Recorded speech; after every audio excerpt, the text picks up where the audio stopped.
ce soir, je te lance un appel solennel. Si tu entends la voix du Seigneur, n'endurcis pas ton cœur. Viens, nous allons servir le Seigneur. Tu peux être rejeté. Tu as même été peut-être chassé dans ton église, dans ta famille. Viens, nous allons servir le Seigneur. A tous les gens offrande, à tous les gens adine, à tous les gens au monde, Yakopé Sababola, viens. C'est lui qui est le maître des temps et des circonstances. Alléluia. C'est lui à qui l'or et l'argent appartiennent. Il va transformer ta vie. Je dis, aide-moi à dire à celui qui est à côté de toi, soyez les bienvenus dans la présence de ton Père.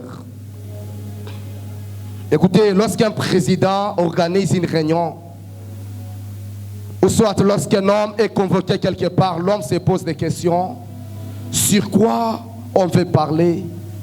L'homme se demande, qu'est-ce qu'on veut me dire? L'homme se demande, quelles sont les choses que je dois dire? Si, frères et sœurs, l'eau de la piscine de Bethsaïda a donné la solution à cet homme qui était aveugle, à combien plus faites raison, toi qui es venu dans la présence de ton Père? J'aimerais dire à une personne qui est enseignée que ta présence de ce soir n'est pas au hasard. Alléluia. Je dis, ta présence enseignée n'est pas au hasard. Je suis en train de dire à toi qui as dit c'est fini pour moi.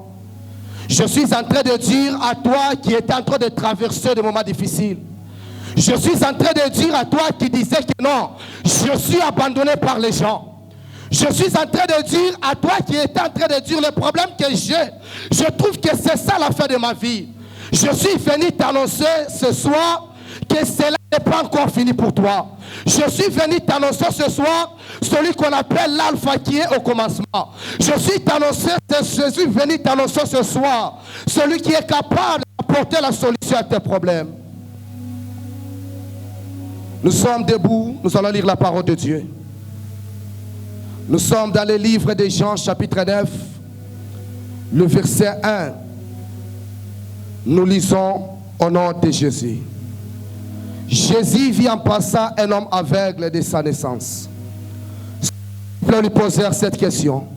Rabbi, qui a péché, cet homme ou ses parents, pour qu'il soit né aveugle?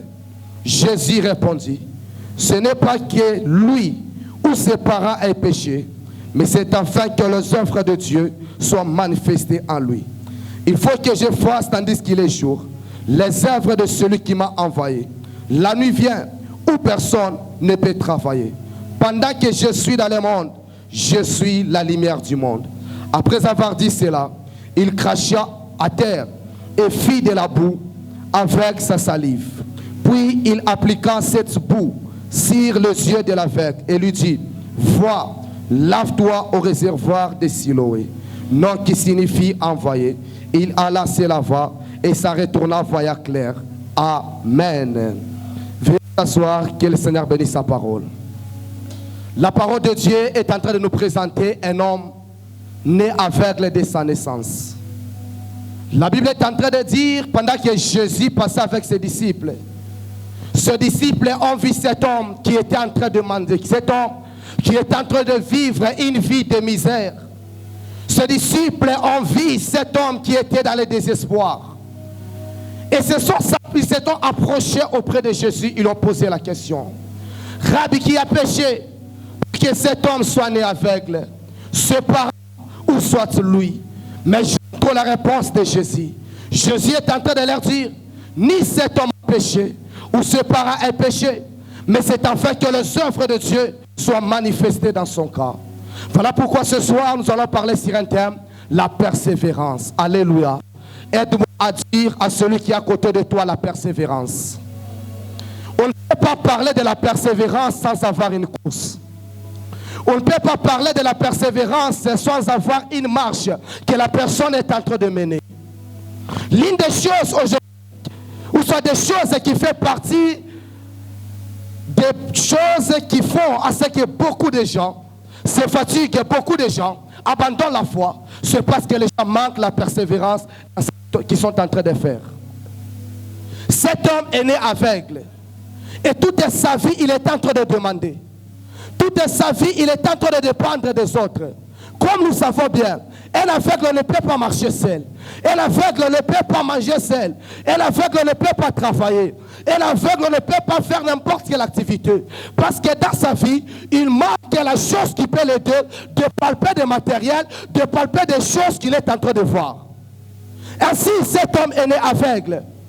Pour la plupart, beaucoup de gens, ils pensaient que le cas où cet homme se trouvait, c'était le résultat de la malédiction. Beaucoup de gens pensaient que pendant que cet homme était aveugle, c'était le résultat de ce péché, c'était le résultat de ses parents. C'est ainsi que les disciples sont en train de poser la question à Jésus, de savoir, Rabbi, qui a péché pour que cet homme soit né aveugle. Mais Jésus est en train de leur dire, ni cet homme a péché, ni ses parents ont péché, mais c'est en fait que les œuvres de Dieu soient manifestées dans son cœur.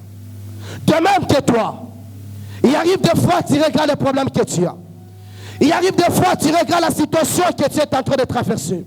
Où tu sens que ce que tu traverses n'est qu'une malédiction.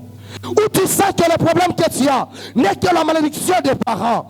Où tu sens que ce que tu traverses n'est que le résultat de la malédiction de tes arrière-pères. Bien-aimé, j'aimerais dire à une personne, toi qui es harcelé, il n'y a plus de condamnation pour ceux en Christ. Je dis, il n'y a plus de condamnation pour ceux qui sont en Christ.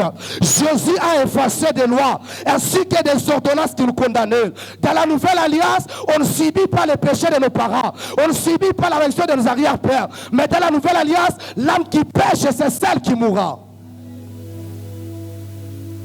Alors que ses disciples ont vu cet homme en train de demander, Jésus s'est approché de cet homme qui ne voyait pas, qui n'avait pas des yeux, qui ne pouvait pas manger comme tout le monde, qui ne pouvait pas travailler comme tout le monde, qui pouvait regarder sa situation. Il pouvait se dire, je suis malheureux. Il pouvait se dire, si j'étais comme telle personne, si j'étais comme mes amis. Cet homme écoutait la voix mais ne voyait pas ses frères. Cet homme pouvait palper la nourriture, mais ne voyait pas des choses qu'il était en train de manger. Ainsi, pendant que cet homme était en train de demander l'argent, tout ce qu'on pouvait lui donner, il ne pouvait que recevoir. On pouvait lui donner de n'importe quoi que ce soit, étant donné qu'il était aveugle. Il n'avait aucun mot à dire parce que cet homme ne voyait pas. La Bible est en train de dire quand Jésus s'est approché de lui, Jésus a fait la salive, il a mis sur ses yeux. Et Jésus lui a envoyé à la piscine. Quand Jésus a envoyé cet homme à la piscine, Jésus avait le pouvoir de déclarer pour que cet homme soit guéri.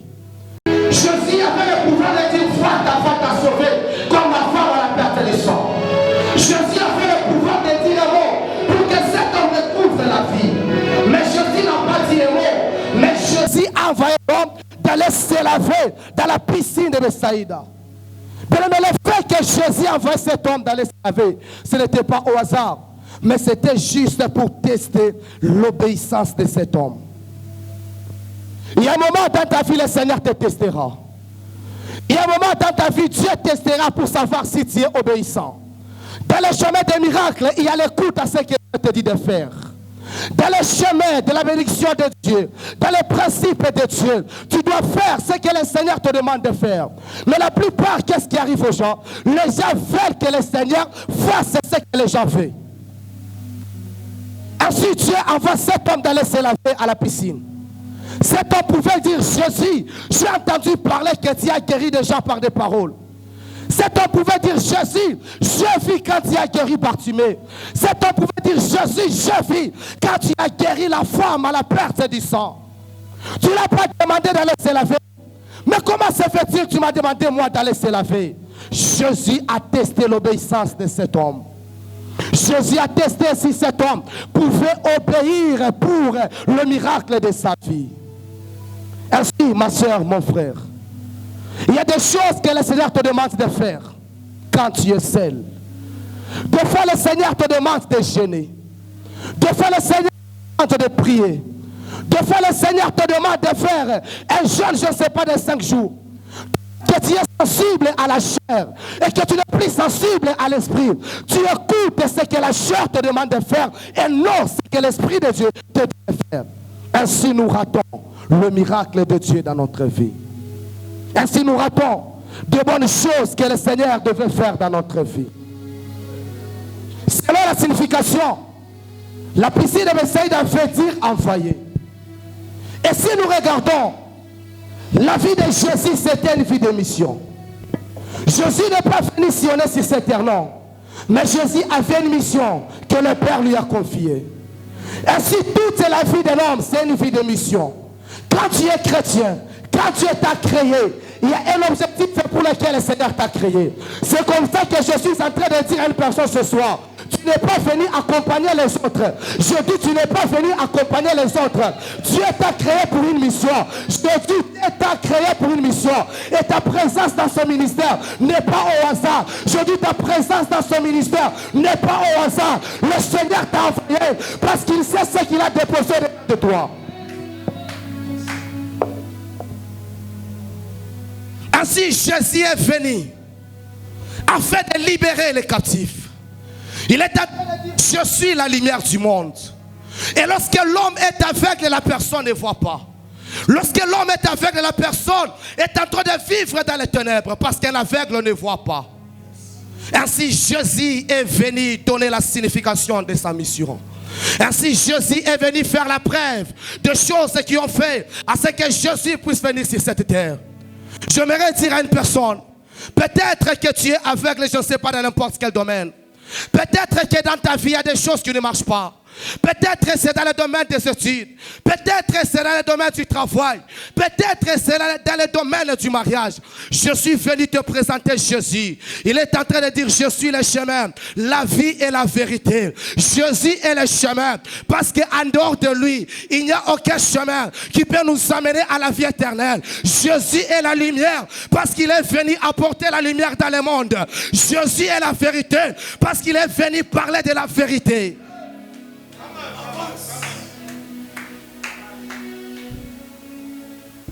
Ainsi, cet homme, Dieu le teste. Écoutez, la plupart, quand il y a des malheurs qui arrivent dans notre vie, nous taxons seulement les sorciers. La plupart, quand il y a les souffrances, quand il y a la souffrance, c'est tellement que la misère dépasse votre niveau, tu commences à taxer les sorciers. J'aimerais dire à une personne, il y a 3 sources de souffrance. La première source, des fois Dieu peut te mettre à l'épreuve. Mais l'épreuve que le Seigneur est en train de te mettre, ce n'est pas pour te détruire. Mais Dieu est en train de mettre l'homme à l'épreuve pour tester son obéissance envers lui. Il a mis Job à l'épreuve, non pas pour détruire la vie de Job, non pas pour que Job puisse perdre sa gloire. Mais il a mis Job à l'épreuve pour savoir si Job l'aimait à cause de ce que Dieu lui avait donné. Bien aimé, c'est possible d'aimer Dieu quand il te bénit. C'est possible de servir Dieu quand tout marche bien dans ta vie. C'est possible de servir Dieu, bien aimé, quand tu as de l'argent. C'est possible de servir Dieu quand tu as bien mangé. C'est possible de servir Dieu quand tu dors bien. Mais bien aimé, frères et sœurs, le plus haut niveau de la spiritualité, ce n'est pas quand le Seigneur te bénit, mais c'est quand tu vis dans la misère, tu continues à servir Dieu. C'est quand les gens t'insultent, tu continues de prier. C'est quand les gens parlent le mal de toi, tu continues de chercher Dieu. Parce que ta foi n'est pas en fonction de ce que les gens parlent de toi, mais ta foi est enracinée en Jésus. Dieu a mis Abraham à l'épreuve. Il a dit à Abraham de lui offrir son fils unique. Or, écoutez, Dieu a dit à Abraham, je ferai de toi le père d'une multitude de nations. Alors qu'Abraham n'avait qu'un seul fils. Et beaucoup de nations devaient venir au travers Isaac. Mais Dieu demande à la source qui devait faire d'Abraham le père d'une multitude de nations en sacrifice. Mais des fois, Abraham pouvait se dire, Seigneur, tu m'as dit que je serai le père d'une multitude de nations. Tu m'as dit que tu rendras mon nom grand. Mais tellement que c'est lui qui faisait ma gloire. Mais tu viens encore de me le demander en sacrifice. Mais je vais rester encore avec qui? Abraham savait que c'est Dieu qui donne des enfants. Abraham savait que c'est Dieu qui lui a donné cet enfant. Et si le Seigneur lui a demandé cet enfant, il est capable de lui donner encore un autre fils. Ainsi, frères et sœurs, peut-être tu traverses des moments difficiles dans ta vie. Peut-être tu regardes la vie que tu as et par rapport à ta consécration, tu sais que ce que tu as n'est pas compatible à ta relation avec Dieu. Ou tu regardes des gens qui vivent Dieu réussir. Ou tu regardes des gens qui vivent dans l'impudicité. Leur chose est en train d'aller de l'avant. Et toi tu te demandes qu'est-ce qui arrive dans ma vie. Et toi tu te demandes pourquoi Seigneur, depuis que je commence à te servir, depuis que je commence à chercher ta face, depuis que je commence à crier, pourquoi ma vie ne change pas? Ou des fois tu regardes et tu sens que Dieu est injuste. Ou des fois quand tu es seul dans ta chambre, tu es en train de pleurer quand tu compares ta vie par rapport à celle de païens. Ou tu te dis inutile de croire en Jésus. Ou tu te dis inutile de continuer à servir Dieu. Ou tu te dis je suis fatigué de la vie que je suis en train de mener. J'aimerais te dire, l'interprétation des hommes n'est pas l'interprétation de Dieu. Les hommes ont vu que cet homme était maudit. Les hommes ont vu que cet homme, sa maladie était comme une source de la malédiction. Je suis en train de dire à une personne ce soir que la valeur d'un homme n'est pas quantifiée, mais la valeur de l'homme est qualifiée. Je dis ta valeur ne dépend pas de ce que les gens parlent de toi. Oh, je suis en train de répéter encore à une personne. Ta valeur ne dépend pas de ce que les gens sont en train de parler de toi. Mais ta valeur dépend de ce que le Seigneur a déposé au-dedans de toi. C'est ainsi quand les frères de Joseph pouvaient voir Joseph. Il est considéré comme un faiseur de songes inutiles. Mais Dieu est en train de regarder Joseph. Il est voyé le premier ministre en Égypte. Je suis en train de répéter. Ta valeur ne dépend pas de ce que les gens parlent de toi. Mais ta valeur dépend de ce que Dieu a déposé en toi. Ainsi tu n'as pas besoin d'écouter ce que les gens parlent. Ainsi tu n'as pas besoin de regarder les disciples. Ainsi tu n'as pas besoin de regarder la foule. Si tu sais que tu es la femme à la perte du sang, ne regarde pas la foule. Je dis ne regarde pas la foule. Regarde le pas de la robe de Jésus. C'est le pas de la robe de Jésus qui va arrêter ton sang.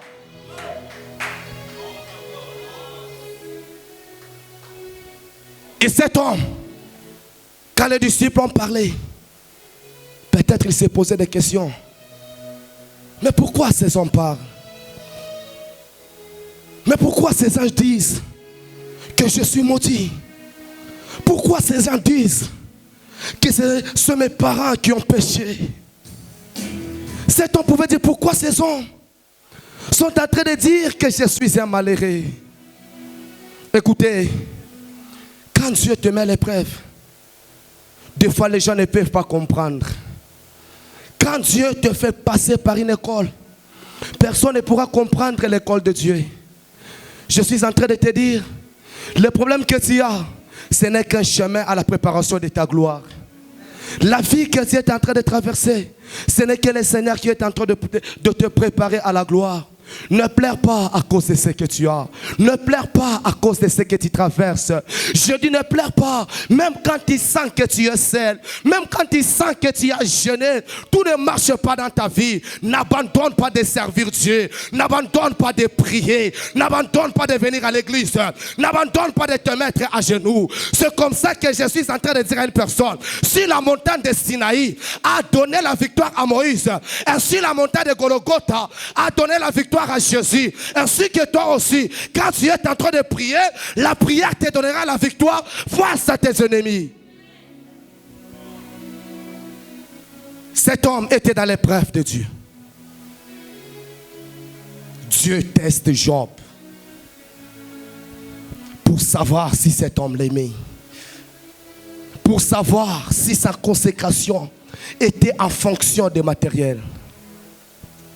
Frère, si tu aimes Dieu, à cause de ce que Dieu te donne, ça, Dieu va cesser de te donner, tu vas l'abandonner.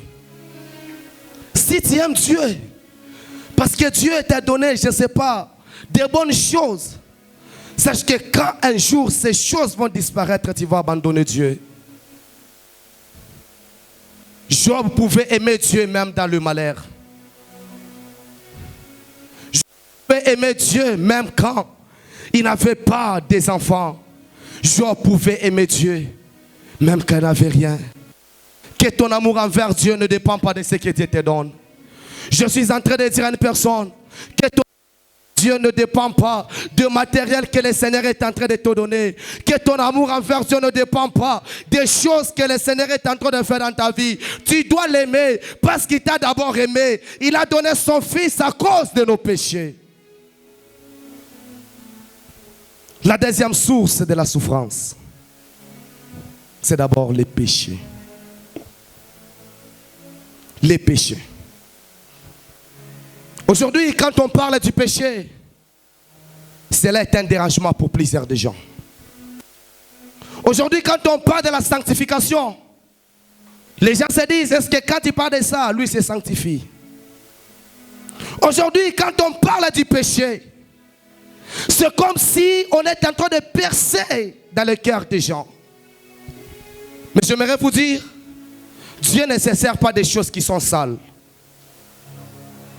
Quand tu vis dans le péché et que tu es en train d'adresser tes prières à Dieu, même ta prière est une abomination devant Dieu. La Bible est en train de dire que la prière d'un juste a beaucoup d'efficacité devant le Seigneur.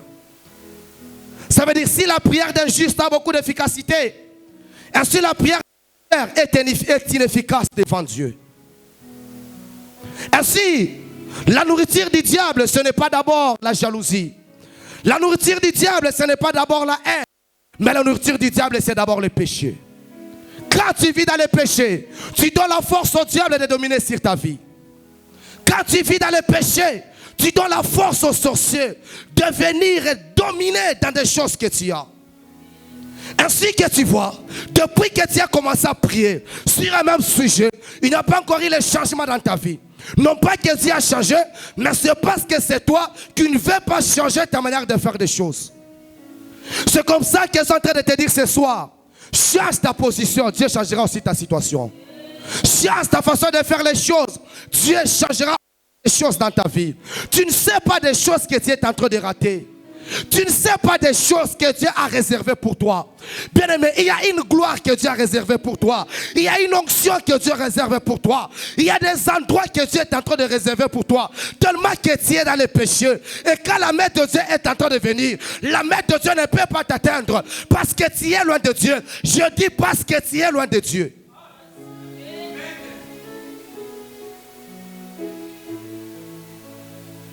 Ainsi, nous croyons que venir à l'église, c'est ça être chrétien. Écoutez, mes frères, on n'est pas chrétien à l'église.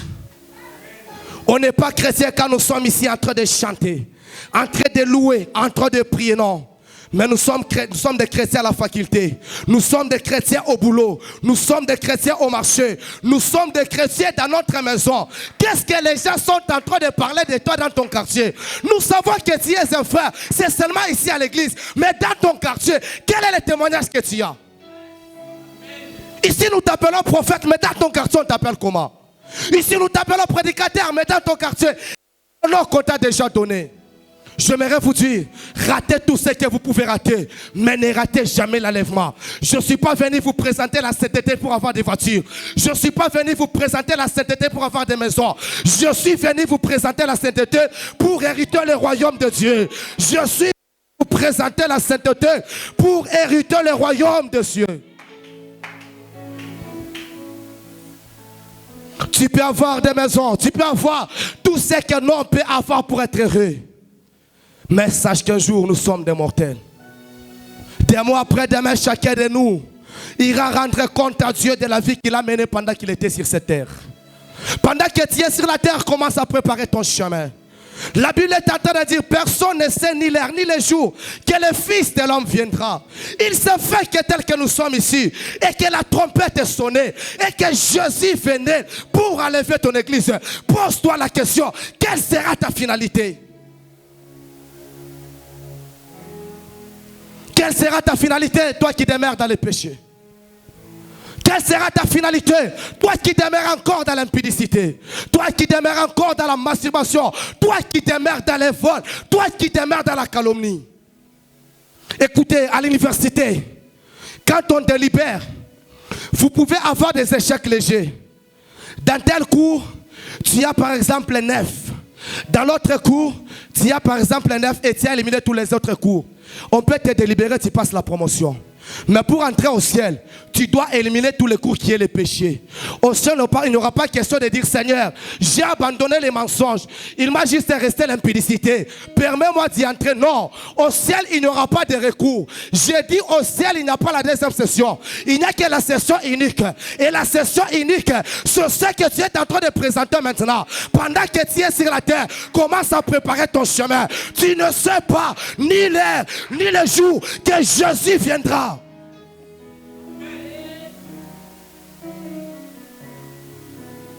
Oui, c'est vrai. Ce que je te parle aujourd'hui peut être un dérangement pour toi. Mais sache que tu te rappelleras de cette prédication. C'est vrai, ce que je te parle aujourd'hui peut-être dépassant pour toi. Je crois que quand nous serons... Je dis bien je crois, ce n'est pas la Bible qui dit. Là, c'est moi qui le dis. Je crois que peut-être quand nous serons au ciel, Dieu projectera des images. Tu diras, Seigneur, on ne m'a pas parlé de l'impudicité. Tu diras, Seigneur, on ne m'a pas parlé de l'ivrognerie. Tu diras, Seigneur, on ne m'a pas parlé de la masturbation. Et Dieu te dira, tel jour, cet homme est en train de parler sur ça. Et tu te rappelleras de cette prédication. Ce soir, tu es venu comme d'habitude. Ce soir, tu es venu pour t'attendre à un culte, je ne sais pas, de miracle, à un culte, je ne sais pas, pour chasser les démons. Mais laisse-moi te dire, Jésus est en train de t'appeler. Toi qui vis dans les péchés, Jésus t'aime. Toi qui es en train de vivre dans une ville bizarre, Jésus a besoin de toi. Si les gens pouvaient regarder Paul, ils pouvaient craindre Paul parce que tellement que Paul était un homme dangereux. Mais Dieu a fait de Paul le plus grand prédicateur de l'évangile de la grâce. Je dis, il n'est pas trop tard. Toi qui es loin de Jésus, Jésus est en train de t'appeler. Il n'est pas trop tard. Toi qui es loin de la face de Dieu, Dieu est en train de frapper à la porte de ton cœur. Le Seigneur est en train de t'appeler. Dieu a besoin de toi. Regarde, frères et sœurs, depuis que tu as commencé à vivre dans le monde, combien de choses que tu as gagnées. Et combien de choses que tu es en train de perdre. Nous sommes des mortels. Des mois après demain, nous allons mourir. Des mois après demain, nous allons se trouver devant le tribunal de Dieu. Et Dieu te fera voir la vie que tu as menée pendant que tu étais sur la terre. Les péchés bloquent à Dieu d'agir dans ta vie. Les péchés empêchent à Dieu de te bénir. Le plus grand combat que l'homme a dans la vie, ce n'est pas d'abord avec le diable, mais c'est d'abord avec le péché. Parce que quand le diable veut te détruire, il ne t'envoie pas d'abord premièrement les démons, non. Mais d'abord le diable est en train de déstabiliser ta vie spirituelle. Parce que le diable n'a pas le pouvoir sur un enfant qui est en train de vivre dans la communion parfaite avec Dieu. Au moins que Dieu l'autorise comme avec Job. Ainsi un homme qui vit dans la sainteté est comparable à des poussins qui sont couverts par la poule. Quand l'ennemi vient, tellement que l'ennemi trouve que tu es couvert par l'ombre du Saint-Esprit. Quand l'ennemi vient, l'ennemi te trouve que tu es couvert par la puissance de l'Esprit de Dieu. Ainsi l'homme ne peut pas, ainsi le diable ne peut pas te toucher. Toi qui as longtemps duré dans le monde, toi qui as longtemps servi le monde, il est temps que tu abandonnes la vie que tu as et que tu viennes servir Dieu. Écoute, Dieu veut passer par toi pour que les gens sachent que Dieu est capable de changer un homme. Je vous assure, Paul était tellement dangereux. Personne ne pouvait s'approcher de lui. Ou même quand il a crié, beaucoup de gens étaient en train de douter de sa conversion. Mais avec le temps, ces hommes ont cru. Et toi, Dieu est en train de t'appeler. Le Seigneur a besoin de toi. Derrière toi, il y a des âmes que tu dois ramener auprès de Dieu. Derrière toi, il y a des pasteurs que tu dois ramener auprès de Dieu. Derrière toi, il y a des sœurs que tu dois prêcher l'évangile. Et ces gens doivent donner leur vie à Jésus. C'est toi qui es leur père spirituel. Pendant que tu tardes de donner ta vie à Jésus, tu es en train de retarder, frères et sœurs, la croyance de plusieurs personnes.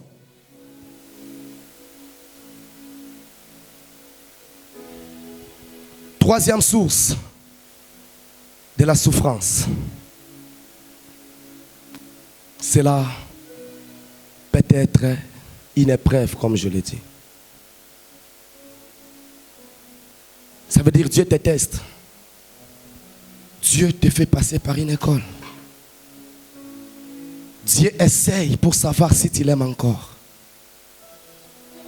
L'épreuve ne vient pas pour détruire ta foi, non.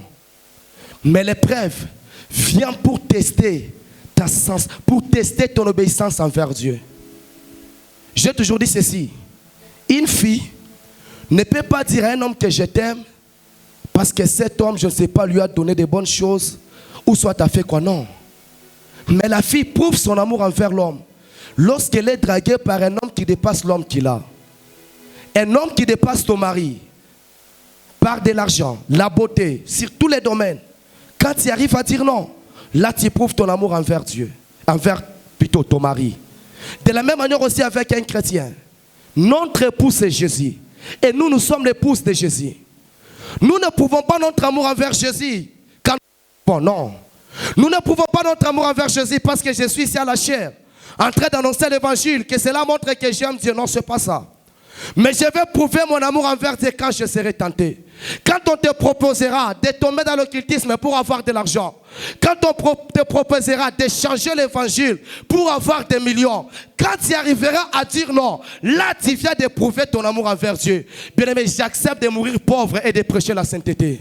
J'ai dit, j'accepte de mourir pauvre, de prêcher la sainteté et à la fin hériter le royaume de Dieu que plutôt de changer l'évangile. Je suis en train de te dire toi aussi, ne change pas. Je dis, ne tombe pas dans la foi à cause de ce que le monde te présente. N'abandonne pas Dieu à cause de ce que le monde te présente. Ton Dieu est capable de te donner ce que le monde est en train de te présenter. Le diable a présenté à Jésus des matériels, mais Jésus n'a pas cédé.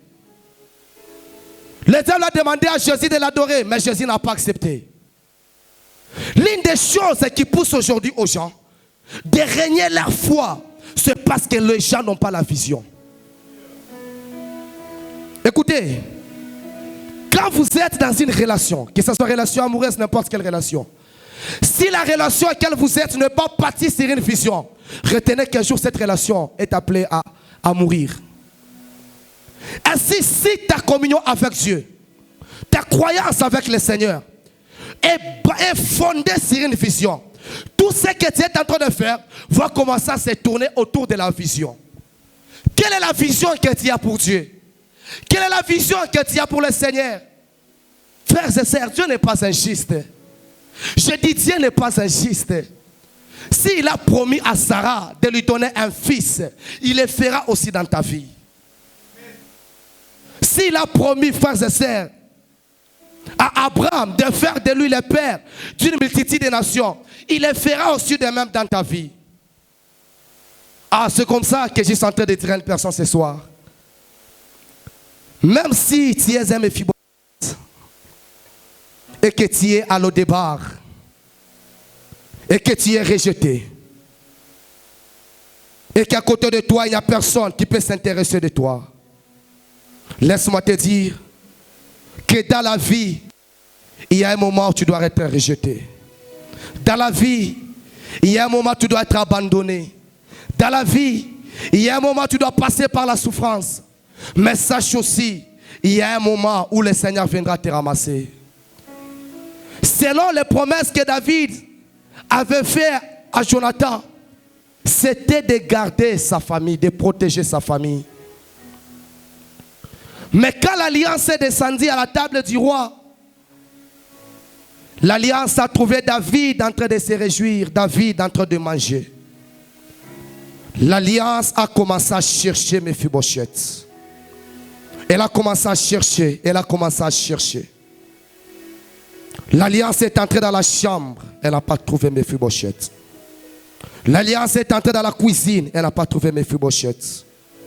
L'alliance est rentrée. Elle est allée chercher Méphibosheth à l'Odébar. Or, Méphibosheth était un homme perclus de pieds. Il ne pouvait pas marcher. Parce qu'il avait des défauts corporels. Et selon la loi d'Israël, lorsqu'un homme a des défauts, il ne peut pas entrer dans les cours royales. Et cet homme ne pouvait pas accéder À cause de la grâce de Dieu, cet homme est entré. C'est comme ça que je suis en train de te dire. Quand la grâce de Dieu vient dans ta vie, les lois tombent. Je dis, quand la grâce de Dieu vient dans ta vie, les lois tombent. Voilà pourquoi Esther, il y avait une loi où personne ne pouvait s'approcher du roi à cette époque. Mais Esther s'est levée, elle a dit, malgré la loi, j'entrerai chez le roi. Je suis en train de dire à une personne et je déclare sur ta vie. S'il y a des lois qu'on a déclarées sur ta vie, s'il y a des mauvaises qu'on a déclarées sur ta vie, je suis en train de te dire, à cause de la grâce de Dieu, tu y entreras. Je dis à cause de Dieu, tu y entreras. Je dis à cause de la grâce de Dieu, tu y entreras. Quel que soit les noms de ta famille, quel que soit ce que les gens ont dit, quel que soit ce que les gens ont déclaré, quand la grâce de Dieu vient dans ta vie, les lois tombent. Quand la grâce de Dieu vient dans ta vie, ce que les gens ont déclaré sont en train de tomber parce qu'il est le roi des rois, il est le Seigneur des seigneurs, il est au-dessus de tout. La loi a empêché à Mephibosheth d'entrer dans le cour royal. La loi a empêché à Mephibosheth de se réjouir de ce que Dieu, de se réjouir de ce que David avait promis à Jonathan. Ainsi toi aussi, ma soeur, les sorciers t'ont empêché d'aller là où Dieu t'a destiné. Les gens t'ont empêché d'être là où Dieu t'attendait. Je suis en train de déclarer ce soir, rien n'est impossible à Dieu. Je dis rien n'est impossible à Dieu. Je déclare, dans le nom puissant de Jésus, là où le diable a mis des barrières, ce soir, nous allons entrer au nom de Jésus. Il a dit, vous êtes des petits dieux. Parce que l'esprit qui est en vous est plus puissant que l'ennemi qui est dans le monde. Si frère, je conclue mon message en te disant ceci. Ne pleure pas. Vérifie la situation que tu te retrouves. C'est une épreuve ou soit c'est à cause de tes péchés. Si c'est à cause de tes péchés, abandonne-les. Si c'est une épreuve, persévère. Dieu est fidèle, je vous assure. Mes frères, je vous assure qu'on ne vous ment pas, Dieu est fidèle. Oui, je vous assure du haut de la chair. Dieu est fidèle. J'ai vécu la fidélité de Dieu dans ma vie. Et je vous assure, je vous le dis, Dieu est fidèle. Quand Dieu fait une promesse, il les réalise toujours. Quand Dieu fait une promesse, quel que soit le temps, cela arrivera toujours. Parce que c'est lui qui est le maître des temps et le maître des circonstances. Peut-être tu ne sais pas. Dieu t'a dit tu vas aller dans un pays, mais le Seigneur te retarde encore. Parce que devant toi, il y a des ennemis. Dieu t'a dit qu'il va te donner le mariage, mais il attend encore. Parce que Dieu ne peut pas te donner une bénédiction qui va te tuer. Mais Dieu attend que tes ennemis soient comptés pour te bénir. Écoutez, pendant qu'Abraham était en train d'attendre la promesse d'Isaac, Rebecca n'était pas encore née. Dieu a regardé. Si je donne Isaac maintenant, demain que Rebecca sera vieille et il n'y aura pas la compatibilité en fonction d'âge. Et Dieu a retardé la bénédiction d'Abraham. Ainsi toi aussi ma sœur, tu as beaucoup cherché le mariage. Dieu t'a promis le mariage. Dieu t'a promis le travail. Dieu t'a promis l'élévation. Tu es en train de dire, Seigneur, tu m'as promis le mariage. Je n'ai pas encore vécu cela. Écoute, peut-être tu es Rebecca et que Isaac est en États-Unis. Dieu est en train d'attendre là où Isaac est, qu'Isaac vient le Bumbashi pour te rencontrer avec toi, Rebecca. Rebecca est allée comme d'habitude puiser de l'eau. Mais elle ne savait pas que c'était le jour où elle devait se rencontrer avec sa destinée. Ainsi que toi aussi, tu quitteras un jour, comme tu as toujours marché, comme tu as toujours fait des choses. Mais tu ne sais pas que ce jour-là, tu te rencontreras avec ta destinée. Saïl est allé chercher les ânesses de son père. Mais quand il est allé chercher les ânesses de son père, il y avait la royauté qui l'attendait. Je dis, Saïl est allé chercher les ânesses de son père. Mais là où Saïl était parti, il y avait la royauté qui l'attendait. Ainsi que toi aussi, tu l'as. Ainsi que toi aussi, tu es en train d'attendre le mariage, tu es en train d'attendre le boulot, mais le Seigneur attend parce que bientôt, il y a une entreprise qu'on va ouvrir, tu seras le PDG. Le Seigneur attend parce qu'il sait que non, si je le bénis maintenant, il n'est pas m'attire, ma bénédiction va l'éloigner. Il te fait encore attendre. Sois à l'aise, la manne est en train de venir. Je dis sois à l'aise, la manne est en train de venir. Et s'il y a quelqu'un qui croit que cette année, le Seigneur va le bénir, il va pousser le cri de joie pour la gloire du Seigneur. Que le Seigneur vous bénisse abondamment. Nous allons incliner nos têtes pour dire merci à Dieu. Parce qu'il nous a parlé, il nous a révélé.